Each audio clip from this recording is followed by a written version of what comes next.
ഞാനിപ്പം ഇവിടെ പാടാൻ പോകുന്ന കുറച്ച് വരികളാണ്.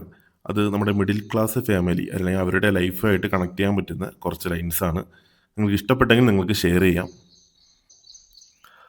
മാനം പോയി മാന്യതയും പോയി ജീവിതം മൊത്തത്തിൽ കട്ടപ്പോകയായി. 10ഉം പഠിച്ചു പ്ലസ് ടുവും പഠിച്ചു പോരാതെ വന്നപ്പോൾ കോളേജും പഠിച്ചു. കയ്യിലാണേ പൈസയുമില്ല അതുണ്ടാക്കാനേ ജോലിയുമില്ല. ലോണ് എടുത്ത് ജീവിക്കാൻ നോക്കി EMI വന്ന് ഉറക്കവും പോയി. കാത്തു കാത്ത് നാളുകളും പോയി കണ്ണീർ തുള്ളികൾ തീർന്നും പോയി. സ്വപ്നം കണ്ട് കണ്ട് കണ്ട് പാതി വഴിയിൽ മാഞ്ഞും പോയി. ഇനി കൈകളിൽ സ്വപ്നങ്ങളില്ല ബാക്കിയുള്ളത് മരണം മാത്രം. ബാക്കിയുള്ളത് മരണം മാത്രം. Thank you.